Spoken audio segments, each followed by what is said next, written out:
If I was forced to choose a video game world to explore for all of eternity, I would choose the Minecraft server 2b2t. The server has been called the single worst place in Minecraft, maybe even the worst place in any multiplayer video game multiple times by several people. Yet if I had to choose, it would be this 15-year-old lawless wasteland that I would explore forever. Why? It's because 2b2t has emotionally left an imprint on me more than any video game I've ever played. It's because 2b2t has passed into online mythology. It's because many have made the claim that this server should be studied. It's because if you look deeper into 2b2t, you'll find a place that teaches us about the nature of the past, about how fragile memory is, and about the acceptance of death. This video is a chronologue of over a year of trying to figure out what made 2b2t so special. What was it about this place of anarchy that made me view our own world differently? That had made me feel things I never felt, not just in video games, but in any form of media I've ever consumed. This video is my messy answer to that question. My attempt to capture this beautiful and terrible place, this apocalyptic utopia, this place haunted by the ghosts of the past that always seem to be by your side even when the present never is. This place where destruction and life are two sides of the same coin. This is my attempt to capture the quiet sadness of 2b2t.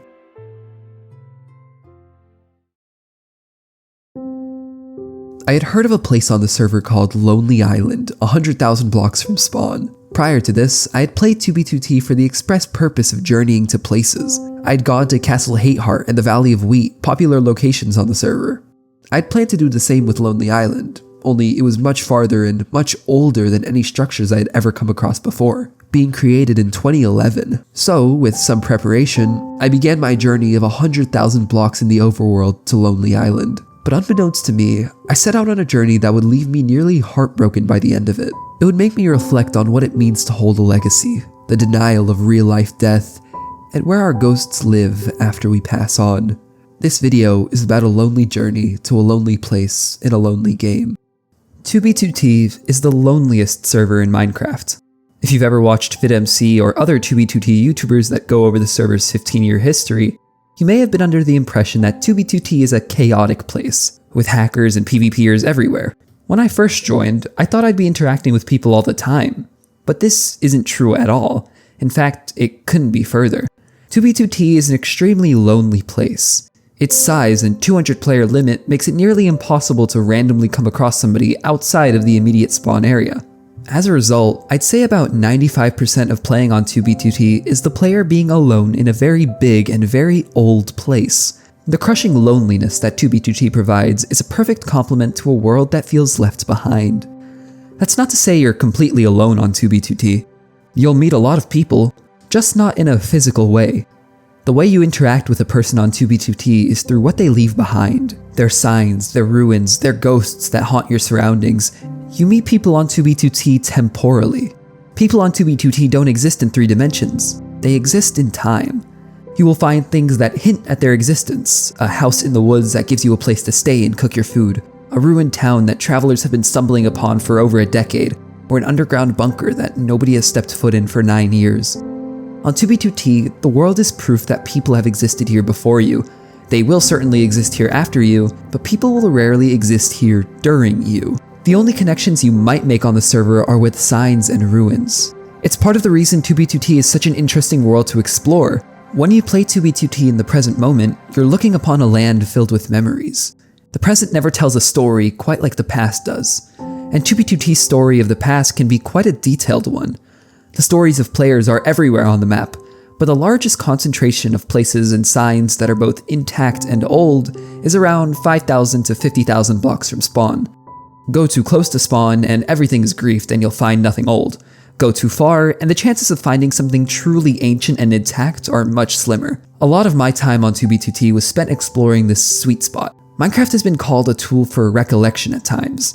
You can learn a lot about your own past self by logging into a Minecraft world you abandoned years ago. 2b2t has this too, just with other people's memories. Only, the memories located here are far from perfect. They've been griefed, items have been taken, they've simply weathered over the years. As a result, the challenge of 2b2t is asking, what happened before I got here? And being comfortable with not getting a full answer. In order to find out the history of a small abandoned town, you must make a lot of assumptions about the past. but those assumptions can be pretty accurate. For example, if you see signs communicating with each other, you can assume that these are people who met on the server. If there isn't a date on any signs, you can attempt to date the chunks themselves, or find key words in the signs that link back to events that happened here in the past. Memory on 2B2T is imperfect, and part of the appeal of exploring this wasteland is finding what made it this way in the first place. 2B2T is a land of forgotten memories. There is something undeniably sad about picking together what happened to a place through hints and clues left around, especially if they indicate that the place you're currently exploring was a place where people made friends or built together. The contrast of the verdict that people were once happy here and the state that said place is in now is one I find upsetting. Even if the place isn't in ruins, you can't help but feel like you're intruding on other people's memories, that you came too late to witness what a place meant to somebody. One of the most striking memories I found on the server was essentially just a hole in the ground. The base, if you can even call it that, is simple. It's a small room carved out of a cave with a small farm and a mob grinder. There are 3 total signs in the entire place. The first one says this: "The base is looking good, dude. Keep it up. Signed, Gobo." The second one, right next to it, says, "I'm heading out, dude. Find me later." Signed, Desi Jobas. Do you think these people will remember each other? Are they still aware of the seeming friendship they had here? Probably not. They seem to have communicated through signs, which indicates that they met on the server and didn't have any form of communication. It seems these two met, became friends, and created a base together. The base I'm standing in right now was probably built by 2 kids years ago that just happened to meet on a Minecraft server and become good friends. Their memories probably no longer live on in their heads. Their memories have been made external, have been crystallized into the stones of a cave, and here I am rediscovering what they forgot years ago. It's possible I'm the first one to witness their short friendship in a decade. It makes me wonder how many memories I've left external to myself, how many memories I have crystallized in a place I've completely forgotten, with people who've moved on with their lives. How many people have discovered those memories and wondered what happened to the people associated with them? How many ghosts of yourself have you left behind for others to find and wonder? You may have noticed that I haven't talked about the third sign left behind. It's a sign that's nestled away in the corner of the base. It's easy to miss, but it's the sign on the server I have thought about the longest. It reads, "Gotrek respected this place like a home. Signed, a rusher." This sign is ambiguous. We don't even know the username of the person who wrote it. All we know is that they seem to have had some sort of connection to the 2 friends that created this base together, and they were a rusher. Rushers were the name given to the people who joined 2B2T in the summer of 2016, after a YouTuber named The Camping Rusher made his infamous video on the server.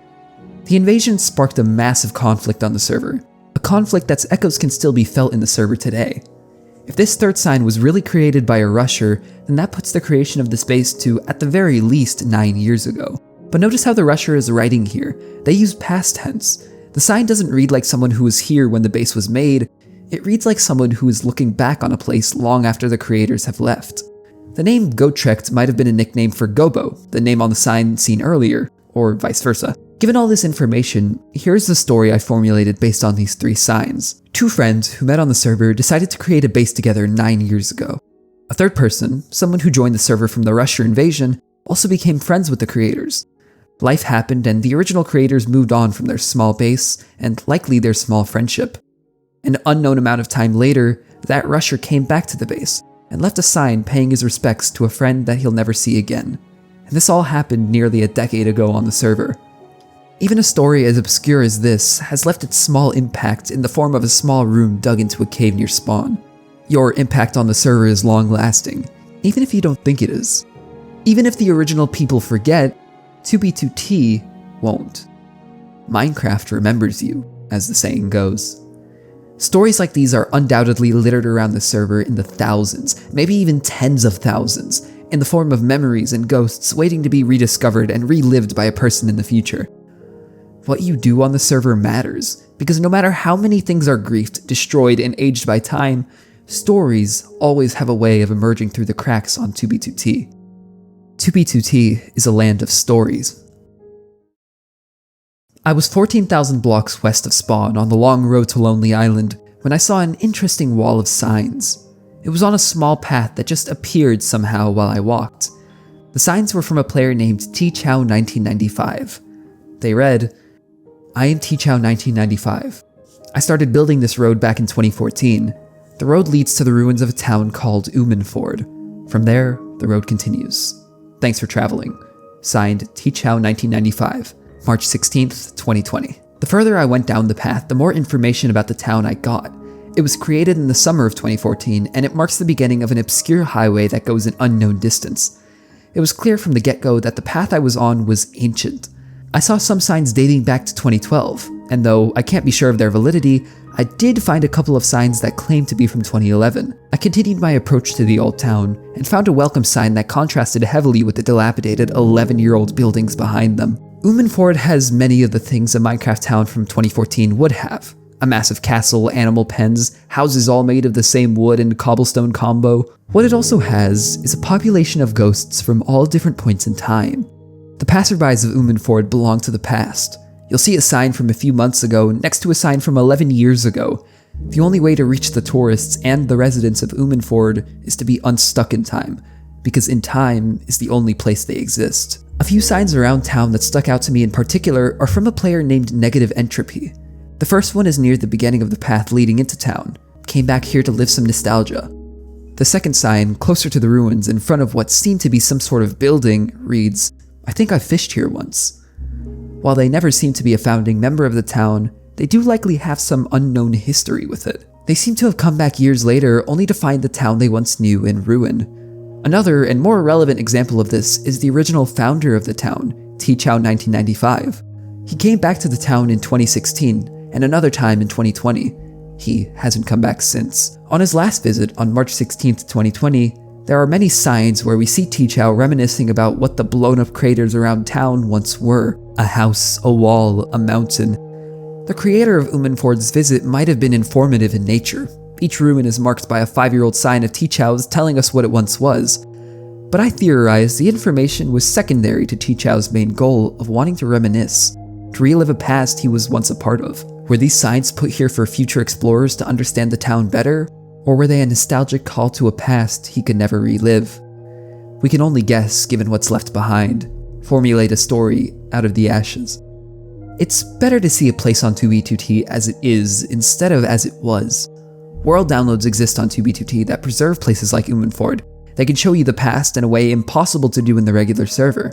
However, even world downloads aren't enough. Sure, they can show you what a place looked like, but they can't show you the times people had here, where those people are now, or if they ever returned. World downloads only go so far. The rest is up to us. The rest is up to those who remain to find the stories. Sometimes you'll have to figure out the story on your own. Other times, the story will already be laid out for you by somebody else. In the case of Umanford, it was the latter. Through several signs left by T-Chow, some old exploration videos, and some interpretation, a player named Ninja_Walrus pieced together a short history of this obscure town. Walrus was also responsible for restoring many broken signs around the town from 10 or more years back. We are endlessly fascinated with the past. Why should somebody go through so much trouble gathering and sharing the history of an obscure little town a few thousand blocks off the highway? Well, because it's old. Because you get the feeling walking into Umanford that it's a place affected by time, by history, by conflict and friendship. That's what makes people like Ninja Walrus spend an untold amount of time putting together a story. That's what makes so many people feel the need to put a sign wherever they go. That's what makes me feel the need to make this video. 2B2T isn't the worst Minecraft server. It's the most misunderstood Minecraft server. Anyone who's played on the server can tell you that it's a place with something to say, or rather, it's a place with tens of thousands of places with something to say. I'd even call 2B2T a sort of artwork, the effects of a digital landscape by people over time with no rules. Aside from demonstrating the allure of the ancient on 2B2T, Umanford also demonstrates another aspect of old places on the server: how structures age. Umanford has existed on the server for over 11 years, and in that time, despite what it may look like to the naked eye, it hasn't been griefed once. The vast majority of old structures on the server don't fall to griefs.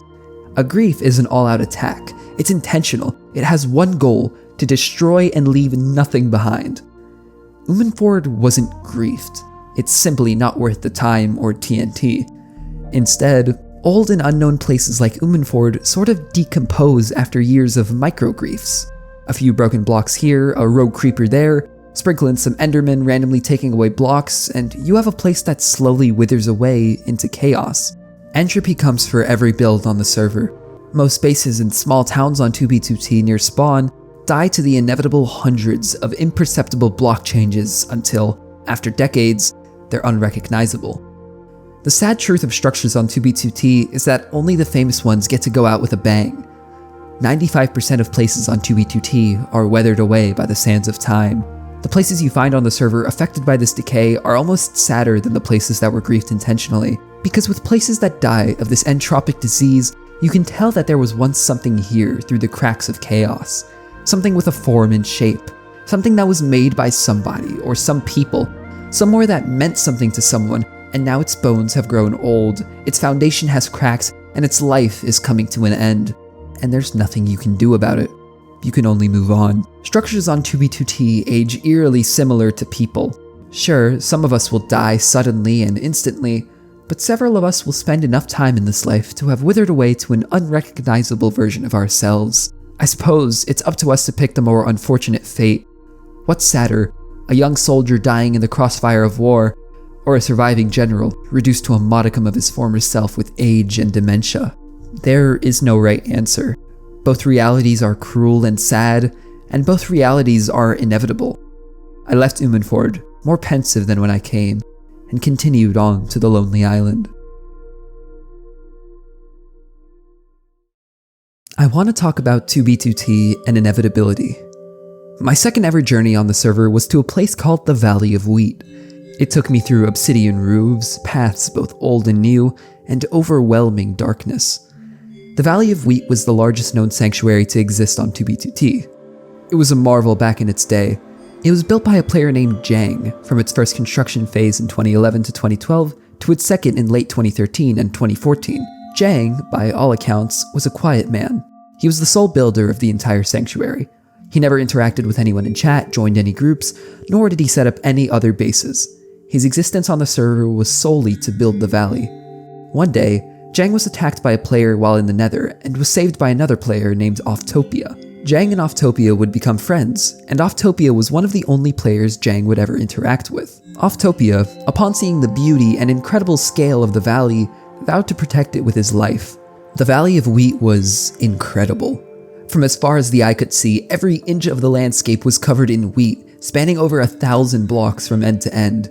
If you turned up your render distance to the maximum on vanilla Minecraft, you wouldn't be able to see half of the entirety of the valley. Jang also built many beautiful structures, such as pyramids, pillars, and sphinxes, entirely out of sandstone, netherrack, and fire. In its time, the base was so respected that despite the coordinates being public for years, it was griefed only a single time by a player named IMBJR. This grief would cause IMBJR to be socially outcasted in the 2B2T community. He lost all credibility and nobody ever talked to him again. The valley was quickly rebuilt by veteran players XCC2, Offtopia, and several others. To give you even more perspective on how much the valley was respected, the most infamous griefer in not only 2B2T history, but Minecraft history, Pop Bob, who has almost passed into mythos on the server, paid a visit to the Valley of Wheat to kill Jang, but never destroyed a single block of the valley. The Valley of Wheat was a place with many records. Not only was it the largest sanctuary on the server, it was also the most respected base to ever exist on 2B2T. I tell you how grand and significant the valley was on the server in order to prepare you for what it looks like today. When my journey to the valley was completed, this is what I saw. In the modern day, the Valley of Wheat holds the title of most griefed structure on the server. It was griefed all at once during the Rusher invasion by several Rushers trying to make a name for themselves. The valley went out with a bang. In the modern day, the valley isn't a ruin, not at all. It's a mess of lava casts and craters. As immortal as it seemed in its prime, the Valley of Wheat was temporary. Anybody who gazes upon it now will attest that it is destroyed, that it is beyond recognition, and that the valley is no more. But that's not really true, is it? The Valley of Wheat isn't gone. It still exists, through videos of the valley, through stories, and most importantly, through memory. People remember the valley, and the valley was made to be remembered. The book, The Denial of Death, was written while the author Ernest Becker was dying of colon cancer. In it, he argues that death is the catalyst for all we do. In the book, he calls every action we take that is permanent in nature an immortality project. According to Becker, the act of creating anything is an immortality project. We create religion and businesses and achieve wealth and power so that we're not forgotten after we die. As the saying goes, you die twice, once when you draw your last breath, and one when your name is uttered for the last time. The Valley of Wheat was Jang's immortality project, and it achieved its goal. Although the valley has certainly experienced the first death, it still has yet to die in the minds of those who witnessed it. It is still remembered. Becker says that human behavior is guided near exclusively by the desire to not experience the second death, the death of forgetting. While Jang himself left the server 9 years ago, what he created is still around in people's minds. That's what all builds on 2B2T aim to do. A year ago, in a separate video, I proposed a question. Why build anything knowing that in all likelihood it will be destroyed in the not-so-far future? I think I have an answer to that now. It's because the places on 2B2T have a goal beyond the physical makeup of their blocks. They have a spot in memory. The server will never forget you, no matter how small your contribution. If your contribution is large, the server will remember you for even longer. The main appeal on 2B2T is the value in memory. More so than duplicated weapons, illegal items, and outrageously overpowered swords, memory, as strange as it seems, is the most valuable currency on 2B2T. 2B2T as a server is one massive immortality project, a chance for anyone to leave their mark, no matter how mangled it will become in the future. Griefers can destroy the physical place called the Valley of Wheat, but they can never destroy the idea of the Valley of Wheat. They can never grief people's minds. The life cycle of 2B2T works in that way. Some people prefer their memory immortality to come in the form of creation and life in a server rotted by entropy. Some prefer their memory immortality to come in the form of destroying these creations. Both griefers and builders on 2B2T are two sides of the same coin, yin and yang. Despite their actions being polar opposites, their goals are the same: to be remembered in a place where memory is so valuable. Some people cherish these memories so much that they even try to revive them. There have been several attempts to rebuild the Valley of Wheat, to clear away the rubble and reanimate the corpse of a long-dead memory. These restoration attempts have all been unsuccessful. The 2B2T life cycle simply won't allow it to happen. But it doesn't stop people from trying.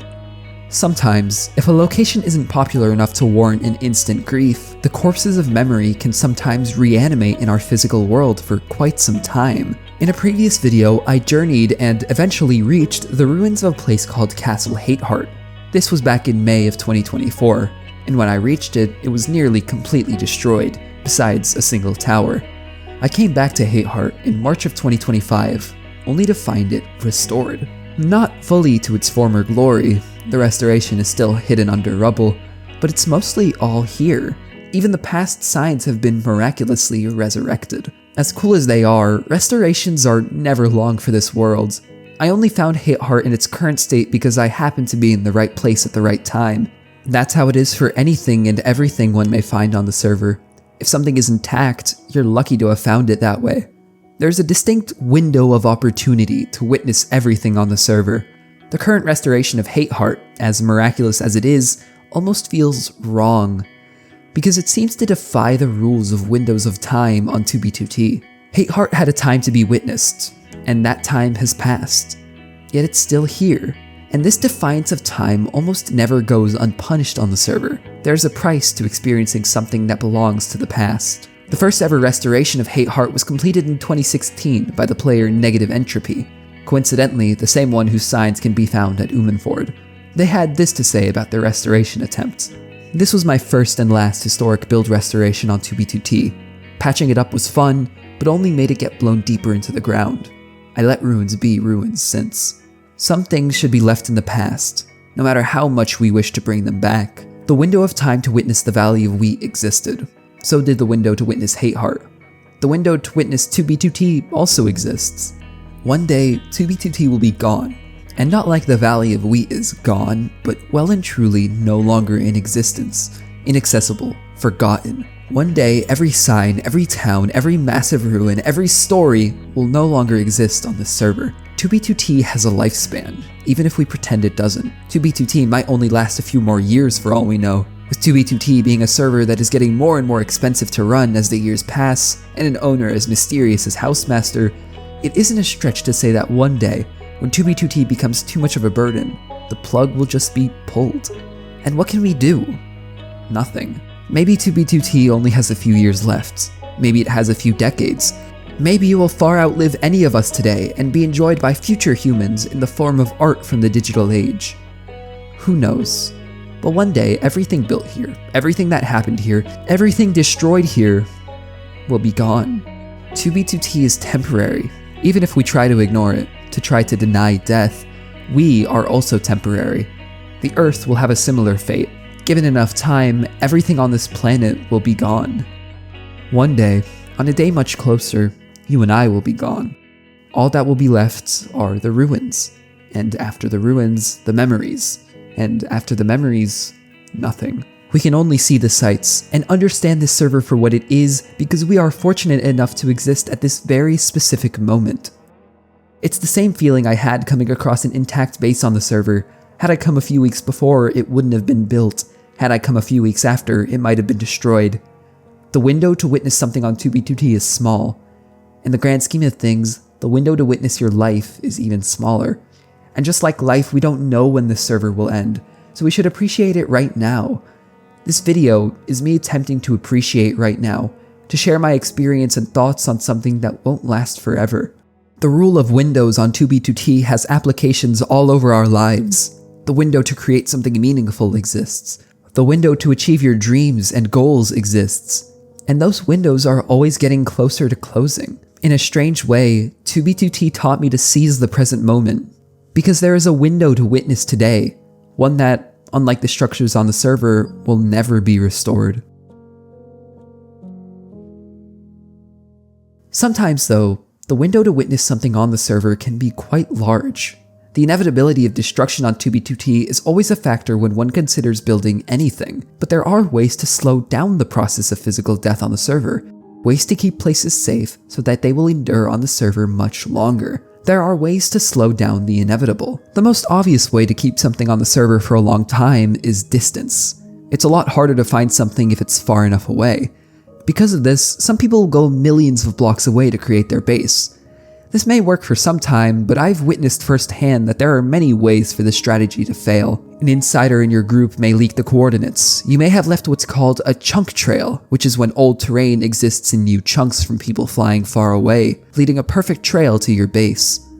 I found that for preserving a base for as long as possible, distance isn't the answer. The way to keep something around for a long time on the server is to hide it in plain sight. The largest gathering of any one block in the history of Minecraft survival has to be the server's obsidian roof at spawn, a marvel that stretches 10,000 blocks in every direction. It was created in 2021 under the name Operation Black Sky, and was built to make escaping spawn even harder than it already was. The roof creates a perpetual darkness underneath it where mobs can spawn, making it much more difficult for a new player to escape. Operation Black Sky was supposed to make life harder on 2B2T, to make spawn and the immediate area around it more inhospitable than ever. But when I explored the darkness, I found that there were many builds that were surprisingly intact. The darkness has a weird way of preserving things. No new players want to go here because of all the mobs, and no experienced players hunting new players that spawn want to go in here because there are no new players. As a result, you get structures that are much more likely to survive. A lot down here is preserved simply because it's a dead zone. This obsidian roof was meant to make things worse for new players, to shroud the spawn in darkness, but ironically, it made previous bases open to griefing a lot more unreachable. Many structures and bases that exist here were spared from death because of the obsidian roof. For structures to truly survive on 2B2T, they should be built not millions of blocks away, but a place where nobody wants to be. It was here in the darkness that I came across what might be the oldest structure I've ever found on the server. It wasn't anything special at first, just a 2x1 tunnel in a mountain, but for whatever reason, I had a feeling, and I went over to it. Only to find a sign left by a player in 2017 claiming that they had built the base in 2012 and just returned to it. It was a simple base, a crafting table, a small farm. It was by all accounts a hole in the mountainside. There were only 3 signs here, one from the creator in 2017, one from a traveler in 2018, and one from a wanderer in 2020. And my sign would be the 4th in 2024. Often, the places that survive the longest physically on the server are insignificant. There's a choice one must make when they build anything on the server. Either you make it last long in memory, or you make it last long physically. The Valley of Wheat will last long in the memories of thousands.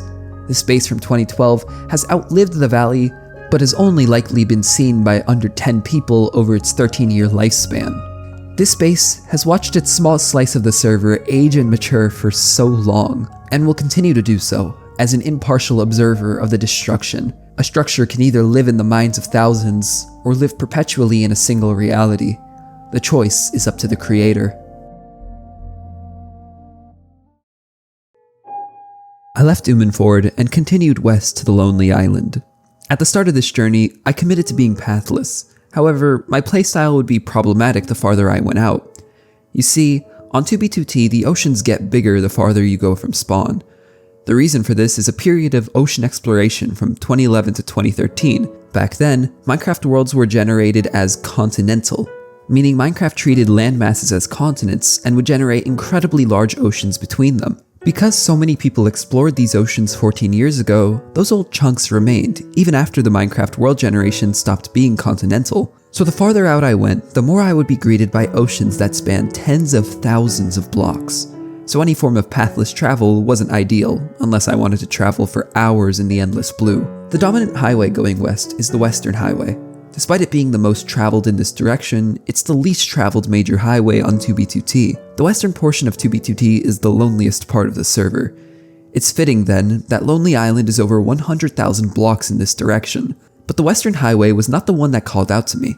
Instead, I found myself on a path called the Starving Road, or the 1533, at around negative 20,000 blocks from spawn. There was a question about the road I wanted an answer to. A question about every road here. Why do overworld highways exist? If you think about it, it really doesn't make much sense. Highways in the Nether transport people and things 8 times more efficiently than highways in the overworld, because every block in the Nether is equal to 8 in the overworld while traveling. If you wanted to get somewhere or go out really far, there is really no place like the Nether.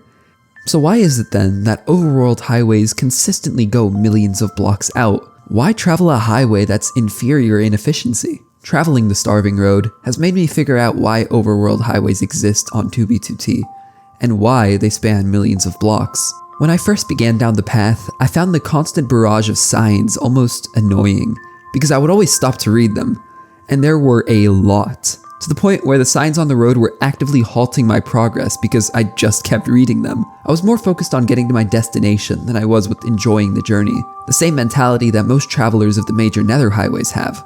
But the more signs I read, the more my perspective changed on what it means to travel an overworld highway. To travel an overworld highway on 2B2T is to sacrifice efficiency in favor of appreciation. Appreciation for those who came before you. On a separate journey, I traveled hundreds of thousands of blocks down a Nether highway. Never in my journey down that Nether highway did I think about those who came before me. The highway is so popular and so clearly focused on transportation that getting to know the nameless and faceless thousands of people who traveled this highway was not a priority. Anyone going down a highway like this is thinking of the destination. On the Starving Road, the people who came before you and the signs they left behind are the reason you travel. Everyone on the road had a goal in mind. Some wanted to see the end of the path, some were on their way to a different place entirely, and some just wanted to see how far they could continue down the road. The Starving Road had a community of adventurers that all hailed from different moments in time. Never had I found a place on the server where the past communicated so fluently with the present. There were people I would constantly see and get updates from. Somebody named Quack traveled the road in 2020 and would leave signs that were funny or corroborated the feelings I had about the road. A player named Knight_Meaty who traveled the road in 2021 set up markers every 1,000 blocks and encouraged people to keep going.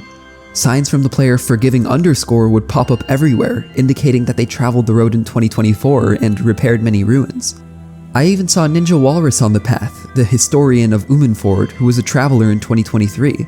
Just as important to the road as the cobblestone and wood that made it up were the signs, the people of the past. And I'm not alone in this judgment. Many travelers said that they continued down the road because of the signs.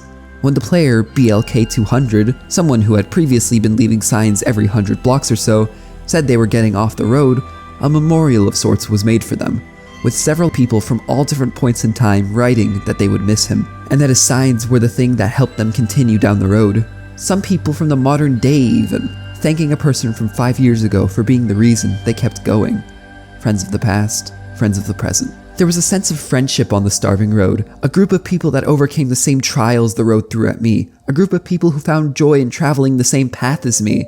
People knew each other on the Starving Road, they walked and talked with each other, they enjoyed each other's company, they celebrated together, they wept together, they explored the world together. We're all on this road for different reasons. We're all on 2B2T for different reasons. Some of us are here to carve out a spot in history for ourselves.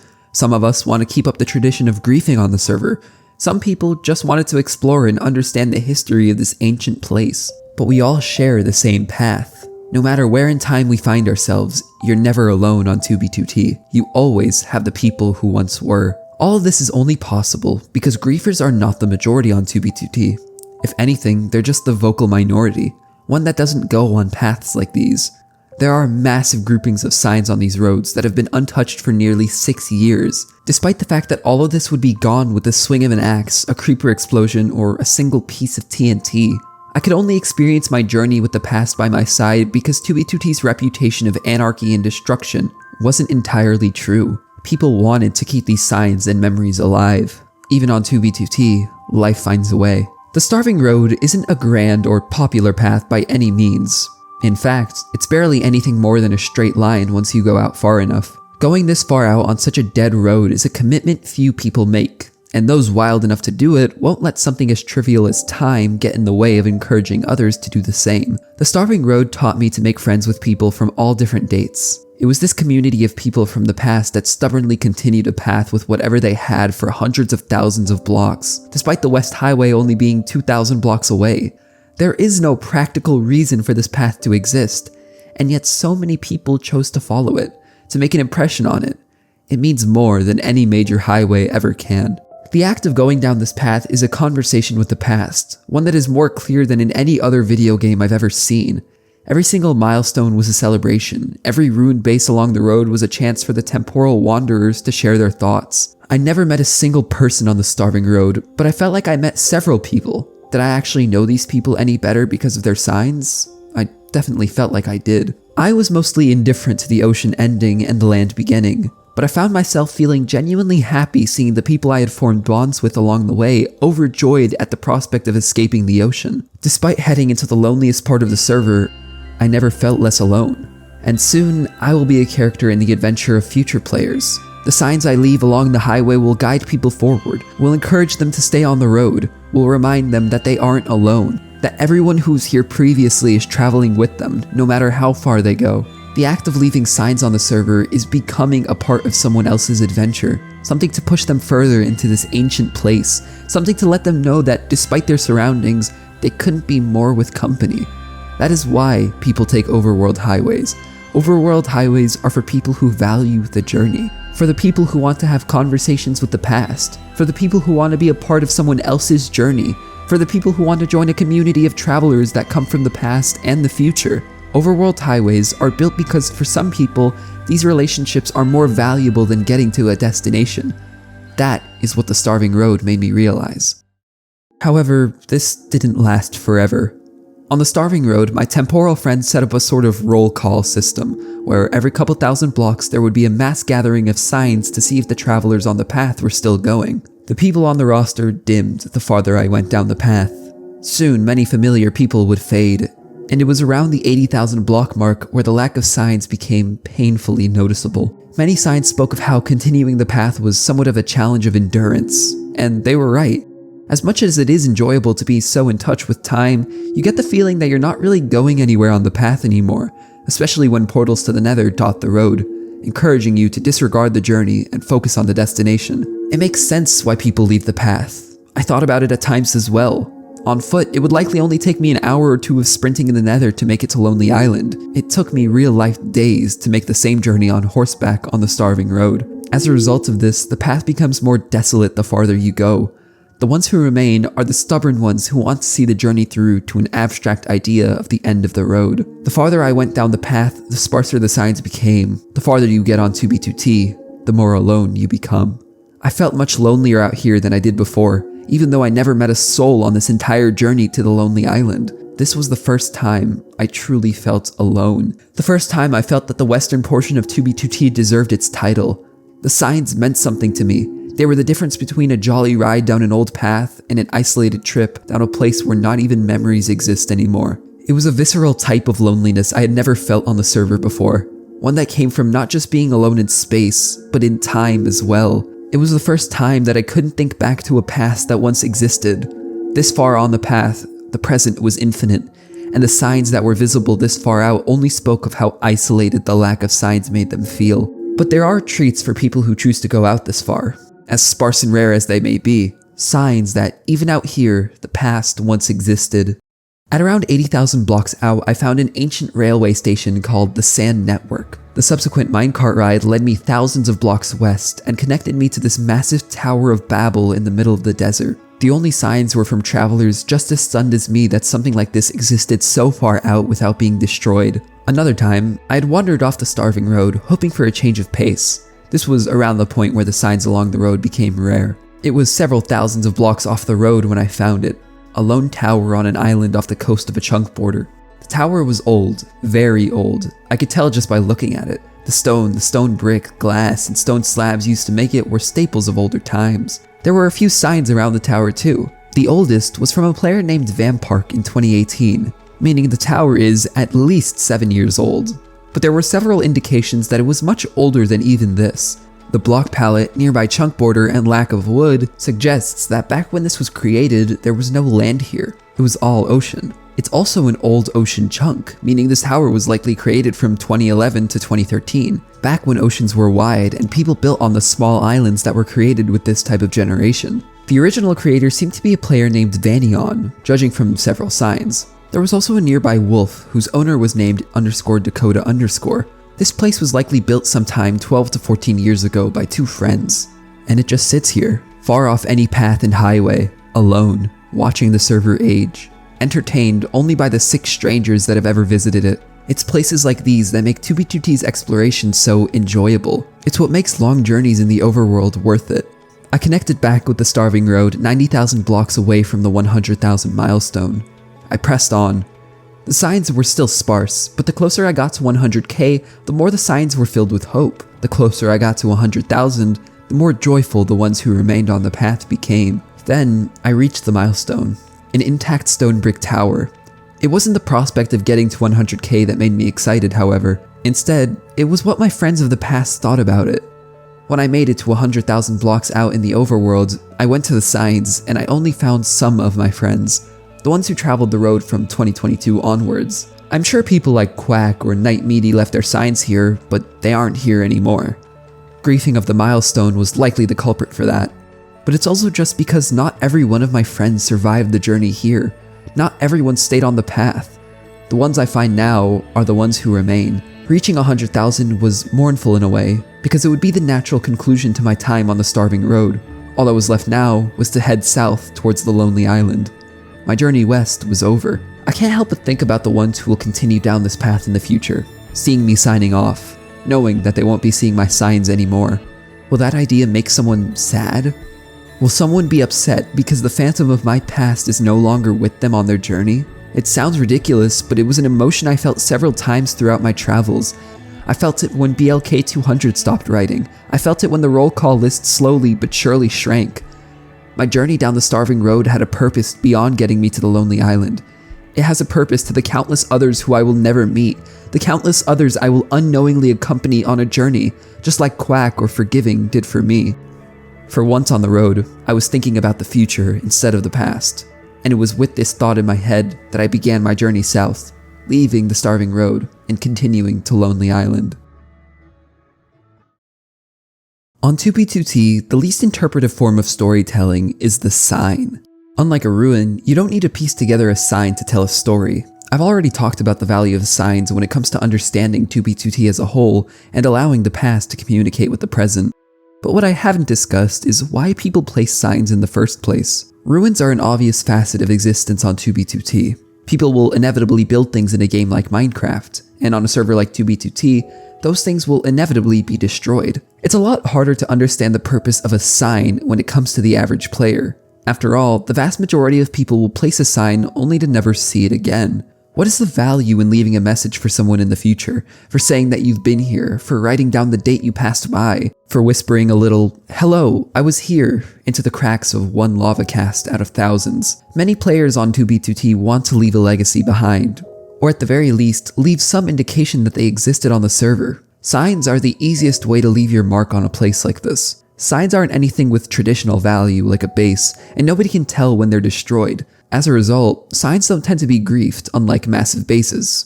There isn't any fame in griefing signs. The act of writing a sign is a surefire way to guarantee that your ghost will remain on the server for a long time, likely much longer than you will ever care to realize.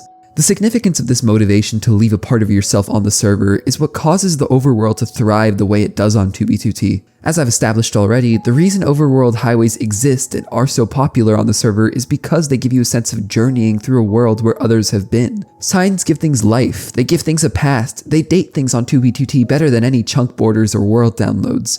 In a strange way, if it weren't for signs, places like the overworld highways would be a lot more insignificant, because their value lies in the life breathed into them by signs and ruins. Signs aren't just important on 2B2T, they are the reason some of the most essential infrastructure on the server exists. Signs are 2B2T. Signs can also directly explain most questions about the past of the server one may have.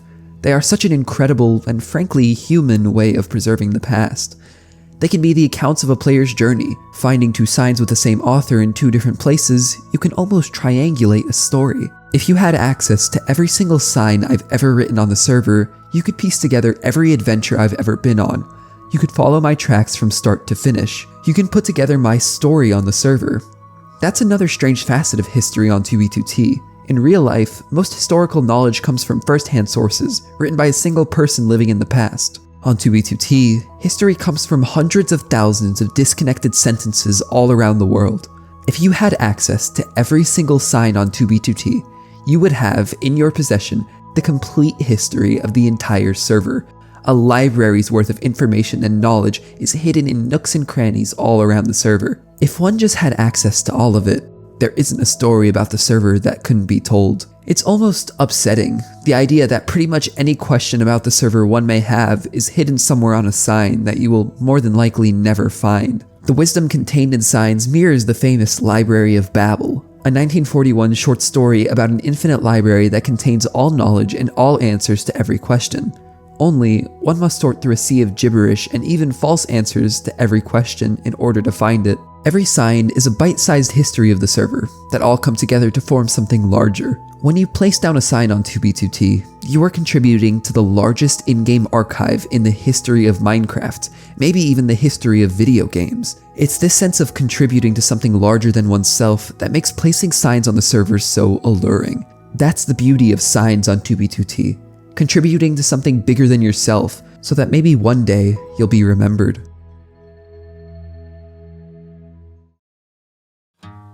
2B2T for me is a place where I could be in touch with the past through ruins and signs, where I can have conversations with people from a different time period. I guess this focus was so prevalent in my goals on the server that I had basically forgotten 2B2T was multiplayer. It was almost hard for me to understand that this place had a population, a physical one that existed in the same moment as me, not in the past, not in the future, but the present. It's why I was so surprised to find a person. Not just one person, 3 people. 3 living, breathing people who were residents of the same moment in time. It's a feeling that's hard to describe when you've spent weeks playing on a server that feels unstuck in time. Finding people anchors you into a single moment. I went from traveling through the blocks and the years to suddenly being alertly reminded that the present existed too. The sight of other people reminded me that 2B2T doesn't entirely belong to the past. I was scared at first. I thought I would just be killed. I thought about running away, but before I could get my feet to move, they spotted me. 2 of them were new players, and 1 was an experienced player helping them out. We communicated through signs. They asked me where I was going, and I told them about the ruins of the Valley of Wheat. They liked the idea and decided to come along with me. I got their discords, and we all hopped into a call. Their names were Shrek's Brothel, Swiper the Thief, and Ninja of Light. It was a moment that reminded me that this world is inhabited, that people caused this destruction. It's very easy to think of 2B2T as a world that's almost procedurally generated. It's far too easy to suspend your disbelief and imagine the server as a place that never knew people. That is, until you see them. It's people like the ones I've intersected with that write signs, that make small places, that contribute to the stories that these lands hold. I met the virus that had caused the server to suffer an entropic disease. I met what caused the destruction, what caused the life on the server, what caused the roads, the bases, and the stories. I met people. I not only met them, I shared the world with them. We spoke of the same sites in real time, talked about the server itself. Sure, my conversations with the past were intelligible, but they weren't always vivid. It may sound dramatic, but it's like my perception of the server completely flipped when I encountered this group. I asked many questions. I expressed my absolute shock of seeing other players. It was interesting to see their perspective of the server in real time, their goals, their interests. My narrow mind opened in a matter of an hour as to what others could want out of a server like this. The two new players heard about 2B2T from a video and quickly took interest in my style of nomadic play. One of them had the goal of finding a cat. It was confusing to me at first, but the more I thought about it, the more I realized that the common mobs you see in the game, like cats, are all the more rare here. It was a good goal. The experienced player, Ninja of Light, told us about a group of builders he was a part of called Utopia. After talking with them for a while, Ninja eventually told us that Utopia had a base out in the 10 millions.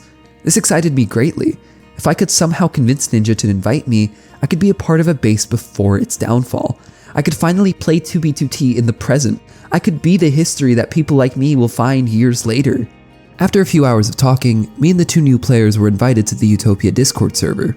I met two other members who were close by to where we were. To my surprise, they gave me a lot of really good loot, including armor, and elytra, and several other goods. Eventually, the owner of the group logged on and we began talking with him too. His name was Ortopia. We talked for hours until eventually he told us that we were trusted and that he would give us the coordinates to a recruitment base. The rule was we had to build there before being invited to the main base. It was still a few million blocks out, but much easier to reach than the actual base. While talking, I felt like I genuinely made friends with these people. And we left many signs close to spawn that, to my knowledge, are still there if you want to find them. In the end, I was given the coordinates to the recruitment base, and thus began a journey into the millions. It was a few days later when I really began my journey to the recruitment base. I had to take the nether, and using a hack called Elytra Bounce, I traveled very quickly. But the base was so far that it would still take me real-life days to reach it. Traveling down a nether highway isn't like traveling an overworld highway at all. It more resembles a real-life highway. The only goal is your destination. The road trip was like any road trip you'd take in real life. It starts out fun and charming, but after several hours you start to get tired of the monotony. You can never truly go into autopilot or do something else because of the several hazards on the road. Rogue blocks, running out of elytra durability, the occasional random hole. Traveling another highway is repetitive enough that it's not entertaining, but varied enough that you still need to keep most of your attention on it. It really was like a real-life road trip, complete with advertisements and funky pit stops to keep you sane. I arrived at the base late at night. Several of my new friends of the present were there to greet me. The next day after everyone left, I explored the base. It was a marvel to my eyes. It was a place intact. It was not only a place intact, but it was a place whose history I didn't need to assume from what was left. The present moment had never felt so tangible, something I could interact with and grab. I never felt this way before on the server. After walking through so much destruction and ruin, you really appreciate the comfort of an intact house, a path not littered with blocks. I had found a place unaffected by entropy, a utopia that allowed within its borders the present to remain the present.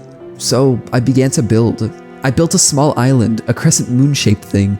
I planned to build a tower on it eventually, and that's when I thought to myself, my god, I am the history now. I spent my time on 2B2T analyzing the past tense, what once was. Soon, I will become what once was. Soon, to somebody in the future, I will be the past. Is that thought scary? Is it scary to build something knowing it will be destroyed? Is it scary to live a life knowing it will be forgotten? Is it scary to leave an impact that won't ever last? Your impact will never last. This video has a lifespan. I have a lifespan, so do my parents, my home, and everything I value. Printed somewhere in our souls is an expiration date. Printed on this base was an expiration date. I can't live forever, but I can try. I can try to fill the world with pieces of myself. I can try to express myself on a platform. I can try to build something on 2B2T. I can always try. It may be a fool's errand, but I can still try. As humans, we are not judged by our ability to last forever. We are judged by our ability to try. I took the present moment in, the beautiful present in all its glory. It enveloped me like nectar. I consumed it like ambrosia. I basked in it while I built my small island. This is what trying feels like. I logged off for the night, hoping to build more of my island tomorrow. I logged back in the next day, and the present was gone. Ruins. I can never escape ruins. The past attacked me all at once like a vengeful spirit. The base was destroyed, millions of blocks out, and the base was griefed. The culprit of the griefing? An insider. One whom I had considered my friend when I met her at spawn. In fact, I was wearing the armor she gave me while I looked upon the ruins she caused. She shared the coordinates with members of a griefing group, and now the base was no more. If I've learned anything on the server, it's that you can't outrun the past. You can hide away for some time, you can savor the present moment whenever you get the chance, but the past always has a way of catching up to you. This base was now the property of the past. How did I feel? What should I feel? Should I be angry at the insider? Should I be saddened by the decay? Should I feel unrelenting hatred for 2B2T itself? For promising something it had taken away from me so swiftly? A chance at the present? I didn't know how to feel. I walked amongst the ruins in silence. There was nothing to say. I was angry at myself. Why is it that I didn't deem it necessary to record more of this place before it was gone? I assumed I had more time to enjoy it, but I didn't. The expiration date of this place was written into fate, and it happened to be a few days after I found it. Everyone has an expiration date. It may be sooner than you think. Once something or someone has passed on, you may be upset that you didn't cling to it or them more, that you didn't spend more time enjoying the present, enjoying the value they gave you. The Utopia recruitment base taught me not to wait around for the things I love to inevitably vanish. It also taught me not to be sad that the things I love will vanish. The best I can do is appreciate them while they're here. A base on 2B2T made me hug my parents more, made me tell my friends how much I appreciate and love them, because they have an expiration date too. I can pretend that it's so far into the future that I shouldn't keep it in mind, but that's not promised, is it? In a world where nothing is promised, all we can do is appreciate now, bask in the present moment. On 2B2T, I had walked through hundreds of ruins. I had never walked through my own ruins, the ruins of a place I helped form, a place whose history I was a member. This is when I realized something. This place will remain a ruin forever. As in, until the server ends. It would take every individual block being broken, every sign of life destroyed, every sign of us perfectly and meticulously plotted over to create the illusion that nobody had ever been here. And that just isn't feasible. Somewhere, in some server millions of blocks from spawn, there is a sign that we existed, and it will remain there until the server itself ends, even if it's a crater in the ground. You may lose somebody, but they will live on in you. The effect they had on you will only die with you. What they've left behind will far outlast them. You are the vessel for which they continue to exist. There will be signs for a long, long time that whatever or whoever you lost existed. The ruins of this base will never die. There will always be something here. Our lives are not meaningless because no matter how insignificant, we affect everything else. Ruins can only be ruins because they were once alive to be called a place. The Utopia base is a place I knew. Even if nobody ever sees it again, I will remember it. It has become a part of me. However small that part may be, I will be a corroborator of this place. I am history now. I knew what this place looked like. I know its story. I am a real-life record of a place on the server before it was destroyed. That's something I didn't expect would happen. That's how memory works on 2B2T.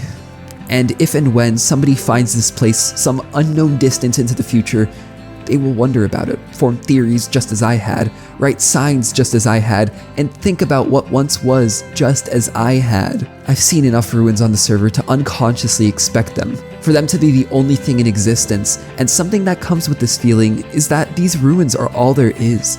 But there was never a before, and it's always been like this. Of course, that doesn't make any sense. I can logically explain to you that this place was once whole, about how friends were made here, about how things happened here, but up until now, I never felt it. The Utopia base confirmed to me that the past is real. It's real because I lived the past. I built on the foundations of it. I was here. It was while gazing at my own ruins that I finally understood what I had been saying to myself about all the ruins I'd come across so far. Every ruin, no matter how small it is like this. It was a place with memories, and there are people alive who remember what it was like before. For every one of those tens of thousands of ruins likely on the server, there is a story. There are people. That's something I couldn't understand until the moment I saw a place I once knew destroyed. Like watching your old elementary school or childhood home be demolished. And only then understanding how time moves. You can't really understand the value of a ruin until you've experienced your own ruins. I didn't leave the ruins of the Utopia base empty-handed. I left with the memories more intact than ever in my heart. I left with the knowledge that nothing lasts forever. I left with an appreciation for what a ruin means that I had never had before. In the end, I wasn't sad. I was content. And it was this newfound value for ruins that I finally arrived and gazed upon the lonely island. After a journey of 2 real-life weeks, I finally made it to this lonely place. I had many questions. Would it still be intact? Would it be a hole in the ground? I didn't know. I started this journey not knowing what I would find 104 kilometers from spawn. What I found was unexpected. It wasn't a hole in the ground covered in lava casts, nor was it a perfectly intact restoration. It was a ruin reminiscent of a real-life one. Not intact, but not fully destroyed either. It has a form, one that reminds you that there was something once here. There is a reason why the ruins look like this. One that, along with something else, makes the Lonely Island the saddest ruins on 2B2T in my opinion. The base was started in 2011 by players Benny Dees and Momo the Bear. Their goal was to create a base 100,000 blocks out, which was considered very far at the time. On the way, they met a player named Audiotone, who they invited to their base. When they finally made it 100,000 blocks out, they encountered a massive ocean and eventually found an island, where they would eventually start building. After the base had started, 2 more members would join, Benny's girlfriend, Anna Banana, and Momo and Benny's real-life best friend, _Breeze. They built their new base along with several mini-games that they would play. They had a court system, laws, a jail. Those mini-games can still be played 14 years later, by the way. The friends had a lot of fun here. The island had the pleasure of being home to such a group, but time passes, and we move on from the things we once loved. Eventually, Benny, Breeze, and Momo all moved away for university. As the group drifted apart, they began playing less and less on the server, occasionally logging in to add signs to their sign wall. Eventually, they completely lost touch with Audiotone, and the friends stopped playing. It was after this that Momo and Benny's close friend Breeze passed away in real life on June 7th, 2012. The last sign any of the original creators left on the server was from Benny. It was a memorial dedicated to his friend Breeze. After that, the original builders logged off, never to be seen again. 5 years later, in 2016, a player named Kaviaz discovered the Lonely Island. Taken aback by the history of the island and the unfortunate death of one of its members, Kaviaz decided to keep it safe. They even did a base tour with a YouTuber named Minds that's still up to this day. Kaviaz respected the island, its members, and its history, and became an unofficial protector of the place. However, in 2017, Kaviaz got word that a notorious 2B2T griefer named Jared2013 had the coordinates to Lonely Island. Knowing this, Kaviaz decided to grief the Lonely Island himself by burning it to the ground, just so Jared wouldn't get the satisfaction. And it worked. In the end, Jared never griefed the island, Kaviaz did. Because of its status as a griefed base, the Lonely Island remains today in a still recognizable state, only partially griefed, with no griefers having fully destroyed it. Breeze passed away over 13 years ago, but what he built on the server alongside his friends still remains. There's a saying in the Minecraft community that goes something like this: someday you will place your last block. The connotation of this is that someday you will either depart from a game you once loved and leave it in the past, or you will have placed your last block because you'll pass on one day. It's possible that Breeze's last block was placed somewhere on the lonely island. It could have been at his home in the old town while playing a minigame, a sign, but the last block ever placed by someone may still be here on this island. The Lonely Island was an immortality project in much the same way the Valley of Wheat was. Is it wrong to call something like Lonely Island a part of Breeze's legacy? This person, who has passed on and is no longer with us, has had his name echoed in the server and preserved in this video because of something he left behind on a Minecraft server. It's a digital immortality project, one that succeeded at helping Breeze not suffer the second death, the death of being forgotten by the world. One day, I will also place my last Minecraft block, and if you play the game, so will you. Wherever that block is, if somebody will even recognize it as your last, you will be remembered by it. You will be remembered through every block you place on 2B2T. As far as I know, the Lonely Island has never undergone any restorations. A part of the reason why is because of the efforts of a traveler 9 years ago. Some people will disagree with Kaviaz's approach, burning down the island so that somebody else wouldn't destroy it. It's not hard to see why. If it's all the same in the end, why not let the island last a little longer? Is it right to grief a base because its date of death is approaching?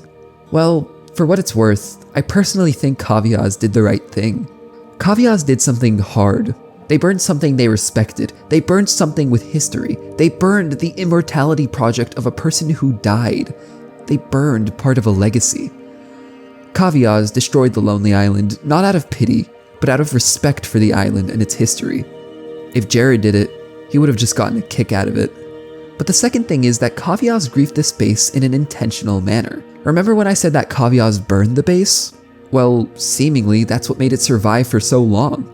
There is some evidence of TNT usage, but that's only in places where it wouldn't compromise the integrity of the structure. Kaviaz destroyed the island to remove any glory from potential griefers looking to blow it into the ground, but not enough to make the island unrecognizable. As such, the base was never griefed again. Not by Jared or anyone else, because in their eyes somebody got to it first. Still, it was undoubtedly hard for Kaviaz to do what they did. To watch the legacy of a group of friends, one of whom is no longer with us, burned to ash by their hands. It couldn't have been easy. The efforts of Kaviaz, the unfortunate passing of Breeze, a group of friends that have since been separated, and the ruins of a Minecraft base to tell the whole story.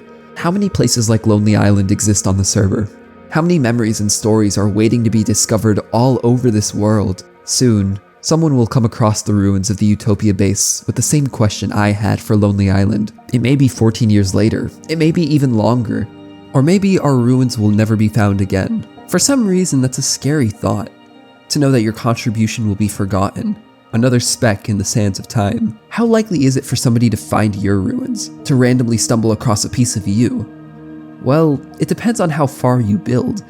I only knew where the Lonely Island was because its coordinates are public, and it still took 2 weeks of intentional overworld travel to make it there, pretty much going in a straight line. And the Utopia base is 20 times the distance and far more unknown, but if 2B2T is active for the next 100 years, somehow, it's possible somebody, through pure random chance, might stumble across what we left behind. That then begs the question, how long does 2B2T have left? What is the future of this server? How will 2B2T die? As I said before, the window to witness 2B2T exists, but when does that window close? It's tough to say what will eventually bring this world down, but there are a few theories. The first way 2B2T could die would be through overexposure and Microsoft cracking down on the server. As it stands, 2B2T is popular and generally recognized in the Minecraft community. But if 2B2T were to ever pick up mainstream attention, it could be the victim of cancel culture or new rules set by Microsoft. Since 2B2T doesn't have any rules, it isn't the most family-friendly server, especially with things like the chat and some builds near spawn. All it would really take is a spark of mainstream popularity for public backlash targeted at Microsoft to begin, for letting a Minecraft server with a history of toxicity and basically every bad ism you can think of exist, potentially causing Microsoft to blacklist the server. Or, on the other hand, the server could die due to underexposure. Maybe YouTube advertisers no longer want to advertise 2B2T videos because of its bad reputation, causing YouTube to recommend videos about the server less. This would decrease the player count significantly, and because the server is very expensive to maintain and runs on the community purchasing of priority queue, the server admin, Housemaster, could just pull the plug because of a lack of popularity. Those are the two most likely ways 2b2t could die, but there is a third way that's a lot more speculative and a lot more unlikely, but could potentially occur if the server continues as it has. This is my own personal theory, so take it with a grain of salt. Say 2b2t maintains its current balance between popularity and covertness for decades to come, maybe even centuries to come, with Minecraft still hosting servers. And with new owners who take responsibility as the years go on, who maintain the same mystique and hands-off nature that Housemaster currently does, then 2b2t might just die from the inside out. The spawn of 2b2t has been expanding for 15 years. Spawn is generally considered to be a 10,000 by 10,000 block area of destruction around 0, but previously it was only 5,000 by 5,000, and before that it was 2,500 by 2,500. But this then begs the question, what if Spawn just keeps expanding? Will there one day be an inflection point? A point in which Spawn's destruction expands so much that it becomes nearly impossible for new players to escape unassisted, making the barrier to entry for the server even higher? I wonder if Spawn's destruction will ever reach 100,000 blocks out. As long as the server is still up and relevant for decades to come, I'd wager it will. How long then until Spawn reaches 1 million blocks out, 10 million, the world border itself? Running for long enough with an active player base, could Spawn possibly make it to 1 million blocks and beyond? If so, 2b2t is an Ouroboros in many ways, dying not to destruction externally, but destruction within. Entropy is what might kill 2b2t. But will the server last for centuries with an active player base? I don't think so. 2b2t will likely die far before any of that happens, but the thought that if nobody logs off, and the server is still consistently played on, there could be an almost heat death, where Spawn's entropy expands so much that nowhere is safe. That in a couple hundred real-life years, or maybe a couple thousand, 2b2t could die, not because people ever stopped playing, but because it literally swallowed itself whole. This theory doesn't even need thousands of years. If it only took 15 years for the chaos around Spawn to reach 10,000 by 10,000 blocks, then it would only take an additional 135 years to reach 100,000 by 100,000 blocks. And that number is conservative at best, because it doesn't account for the years before 2b2t's popularity. In reality, if 2b2t keeps up as is, the Spawn area could reach 100,000 by 100,000 blocks in your lifetime. And where would that leave the history? Umenford, swallowed. Castle Hearth, devoured. The Valley of Wheat, consumed by Spawn. If 2b2t is simply allowed to exist, then it will eventually die to the imperceptible additions to the increasing size of Spawn. 2b2t by this point might resemble the world of Blam. Thousands of kilometers of randomly generated megastructures that make life nearly impossible. However 2b2t dies, whether external or internal, it will one day die. How long the server has left is unknown, but what is known is that the clock is always ticking. One day, the lonely island will cease to exist. The Valley of Wheat will truly be gone. There won't even be ruins left at the Utopia base. This world, this beautiful, chaotic world, will be gone. Every sign ever placed, every base ever built, every friendship, every ghost that clings to lava casts, every path, every memory will be erased, and no one knows when that will come. But doesn't that give 2b2t more purpose? The knowledge that all things come to an end? 2b2t players already play with this knowledge. They build bases knowing players will come to destroy them way before anything kills the server itself. In a way, the ultimate end of 2b2t is romanticized, because 2b2t is a server about things coming to an end. The server thrives on the idea that we never know when the end will come. Is it sad that this beautiful world will someday be gone? Yes, God yes, of course it's sad. But is it real? Is it reflective of what the server is all about? Is it the thing that makes 2b2t so profoundly human? To carve meaning into the walls of chaos, knowing that chaos will always win. Also, yes, is 2b2t the worst Minecraft server? No, of course not. It's certainly not the most fun or happy, but it is the most evocative. It's the most human Minecraft server, maybe even the most human video game, because it teaches us through example that everything comes to an end. That memory can be more valuable than anything material, and that in the face of complete destruction, all we can do is try. We can't live forever, but we can definitely aim. The winners of life aren't the ones who live the longest, they're the ones who tried the hardest. 2B2T is a land of those who tried. 2B2T taught me that trying is all we can do in a world where the future is never guaranteed. So go try, go live, go build, go destroy, go be. These are the immortal lessons of a world that knows time better than space, that knows memory better than experience, that knows the past better than the present, and it will live on in my mind for years to come. It will live on in the minds of millions. The ghost of 2B2T is the ghost of hundreds of thousands of people who have left behind a piece of themselves so they can generate something greater than any one of them could. And that ghost will not soon die. Not even when the server is gone. Human memory is the biggest archive of them all. And if I had to choose between any video game world to explore for eternity, it would be 2B2T. I don't even have to think about it. It's 2B2T because the land tells a better story than most AAA games, because you're never alone on 2B2T, always having a conversation with those who came before you, because 2B2T is the single greatest digital work of art I've ever witnessed, and I won't forget it soon. All that is gold does not glitter.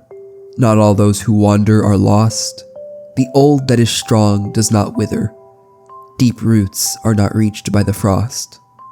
Thanks for watching.